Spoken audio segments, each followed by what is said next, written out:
লজ্জা নয়, জানতে হবে, শিখতে হবে স্ত্রী সঙ্গম বেশি সময় ধরে কিভাবে সম্ভব তা শিখে নিন 3টি পদ্ধতিতে।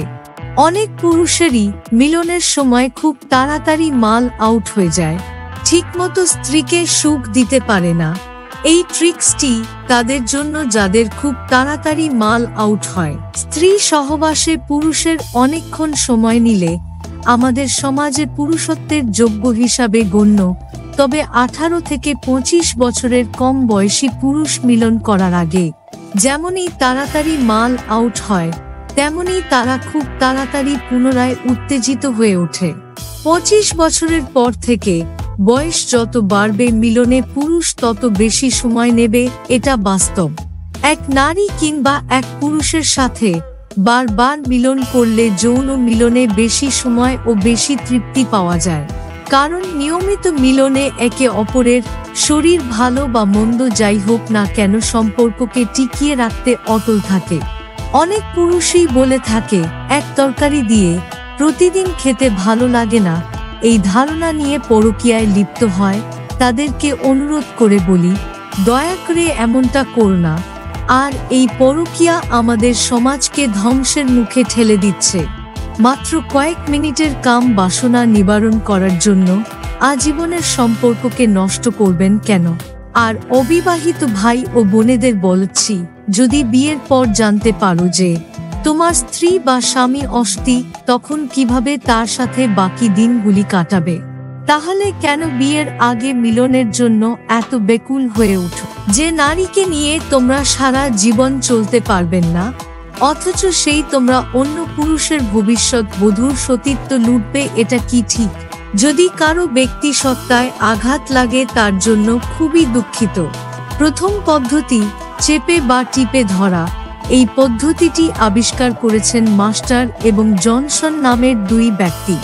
সহবাসের সময় যখন বুঝবে তোমার মাল আউট হব ভাব, তখন কলার ঠিক গোড়ার দিকে অর্থাৎ থলের কাছাকাছি কলার অংশে যেখান থেকে মূত্র বা মাল বের হয়, সেই শিরা বা মূত্রনালী কয়েক সেকেন্ডের জন্য চেপে ধরবে 2 আঙ্গুল দিয়ে। সেই সঙ্গে কোমর দোলানো অর্থাৎ সঙ্গম বন্ধ রাখুন কিছুক্ষণের জন্য।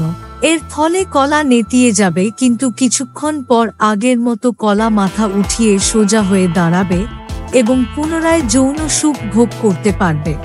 এইভাবেই তোমরা যতবার খুশি ততবার করতে পারবে। দ্বিতীয় পদ্ধতি সংকোচন বা টেন্সিং। এ পদ্ধতিতে সহবাসের সময় যখন মাল আউট হব তখন সঙ্গম কিছুক্ষণ বন্ধ রেখে থলির তলা থেকে পায়ু পর্যন্ত কয়েক সেকেন্ডের জন্য প্রচণ্ড শক্তিতে খিঁচো ছাড়ো কয়েক সেকেন্ডের জন্য। এভাবে 2-1 বার করার পর দেখবে মাল বের হওয়ার ভাবটা চলে গেছে, আবার পুনরায় সঙ্গমে লিপ্ত হন।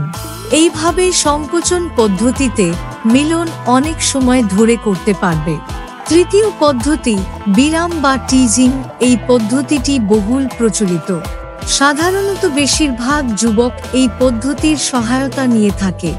এ পদ্ধতিতে মিলনকালে মাল আউট হওয়ার অবস্থায় পৌঁছালে কলাকে বাইরে বের করে নেয়, অথবা ভিতরে থাকলেও কোমর দোলানো বন্ধ রেখে সুখ অনুভূতি থেকে মনকে অন্যমনস্ক রাখে। এর ফলে মাল আউট হওয়ার চাপ কমে, যাতে তখন পুনরায় সঙ্গম শুরু করতে পারে। এই সবই পদ্ধতি সঙ্গীর তৃপ্তির উদ্দেশ্যে। আর এইসব পদ্ধতির সফলতা সম্পূর্ণ নির্ভর করবে আপনার অভ্যাসের উপর নির্ভর করে। তাই প্রথমবারেই ফল পাওয়ার চিন্তা করা বোকামি হবে।